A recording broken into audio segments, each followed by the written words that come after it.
नमस्कार, मी सुहास पवार. मेन मराठी 24 तास मध्ये आपले स्वागत. सर्वसामान्यांचा विश्वास मेन मराठी 24 तास.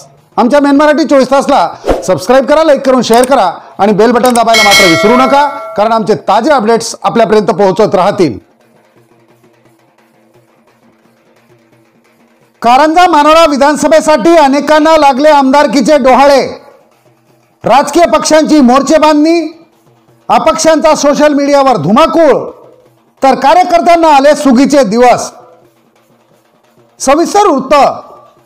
कारंजा मानोरा विधानसभा मतदारसंघात अनेकांना आमदारकीचे डोहाळे लागल्याचे चित्र सध्या मतदारसंघात दिसत आहे.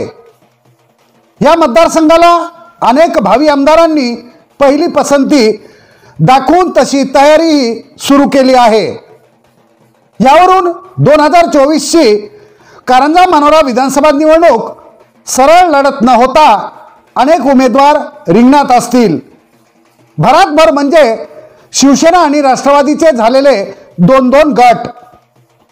2019च्या विधानसभा निवडणुकीत या मतदारसंघात भाजप आणि राष्ट्रवादी पक्षात लढत झाली होती. यामध्ये राष्ट्रवादीचे माजी आमदार दिवंगत प्रकाश डहाके यांचा भाजपचे दिवंगत आमदार राजेंद्र पाटणी यांनी पराभव केला होता. 2024च्या निवडणुकीबाबत पहिली शंका म्हणजे महाविकास आघाडी आणि महायुतीची युती कायम राहते का. जर युती कायम राहिली तर गुडघ्याला बाशिंग बांधून बसलेल्या भावी आमदारांची मात्र गोची होणार आहे. कारण कारंजा मानोरा मतदारसंघाला हम बने तुम बने एक दूजे के लिए म्हणणाऱ्यांची चांगलीच लांब लचक यादी आहे. त्यामुळे जागा वाटपासाठी राजकीय पक्षांचीच तारांबळ उडणार यात शंका नाही. सध्या मतदारसंघात नेते आणि कार्यकर्त्यांची चंगळ आहे. गुडघ्याला मुंडावळ्या बांधलेल्या भावी आमदारांनी गावोगावी सभा भेटीगाठी सुरू केल्या असून बॅनर पोस्टर बरोबरच मेजवानीचेही आयोजन केले जात आहे. त्यामुळे कार्यकर्त्यांना सुगीचे दिवस आले आहेत.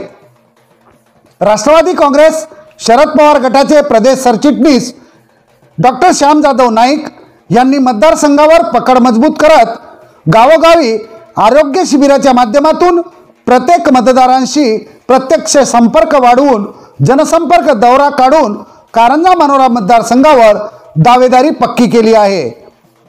काँग्रेसचे प्रभारी देवानंद पवार, प्रदेश संघटक अरविंद इंगोले, उद्धव बाळासाहेब ठाकरे गटाचे अनिल राठोड यांनी मतदारसंघात गावोगावी मतदार राजाची भेट घेऊन चांगलीच मोर्चे बांधणी केली आहे.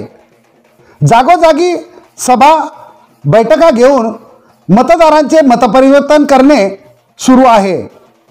त्याचबरोबर भाजपकडून भक्तिधाम ट्रस्टचे महंत जितेंद्र महाराज यांनी त्यांच्या जन्मदिनीच उमेदवारी घोषित केली आहे. दिवंगत आमदार राजेंद्र पाटणींचे चिरंजीव गायक पाटणी, युवा पदाधिकारी भक्तराज बाबूसिंग महाराज राठोड, राजू पाटील राजे हे मतदारसंघात भेटी देऊन मतदारांशी संवाद साधत भाजपाचा प्रचार प्रसार करत आहेत. राजकीय पक्षांच्या नेत्यांनी कार्यकर्त्यांसह गावोगावी सभा बैठका घेऊन जणू प्रत्यक्ष निवडणुकीची रंगीत तालीम चालविलेली आहे. तर अपक्षांनी मात्र सोशल मीडियावर धुमाकूळ घातला आहे. सोशल मीडियावर पोस्टर, बॅनर, स्लोगनने मतदारांना आकर्षित करण्याचे सुरू आहे. तर हौसे गौसेही चौकाचौकात बोलबच्चन करून मी निवडणुकीला का उभा राहणार हे सांगत मस्त राजकारण चघळताना दिसत आहेत. पुन्हा यामध्ये भर म्हणजे कारंजा मानोरा मतदारसंघातील मूळ निवासी परंतु सध्या मुंबई पुण्यात माया जमविलेले डॉक्टर, इंजिनियर, वकीलही 2024च्या बॅलेट पेपरवर दिसतील असे खात्रीलायक वृत्त आहे. एकंदरीत कारंजा मानोरा मतदारसंघात राजकारण्यांपासून कार्यकर्त्यांपर्यंत, महाराजांपासून शिष्यापर्यंत तर डॉक्टरांपासून वकिलापर्यंत सर्वच आमदारकीसाठी इच्छुक आहेत. राष्ट्रवादीत 2 गट आणि शिवसेनेत 2 गट, भाजप, काँग्रेस, मित्रपक्ष आणि स्वतंत्र पक्ष असे चित्र असताना युती टिकेल का, टिकल्यास मतदारसंघ कोणाच्या वाट्याला जाईल, मग उर्वरित भावी आमदारांनी करायचे काय, असे कितीतरी प्रश्न निर्माण होतात. यामध्येच तिकीट वाटपाचा तिढा सुटता सुटणार नाही आणि राजकीय पक्षाला तारेवरची कसरत करावी लागणार यात मात्र शंका नाही. आता प्रश्न उरतो तो ह्याच मतदारसंघाला उमेदवारांची पसंती का. तर आम्हाला मिळालेल्या माहितीनुसार कारंजा मानोरा मतदारसंघ हा बंजारा बहुल मतदारसंघ असून बंजारा समाजाची मते सहज घेता येतात आणि विजय निश्चित असा गोड गैरसमज गुडघ्याला शिंग बांधून बसलेल्या भावी आमदारांचा असल्याचे खात्रीलायक समजते.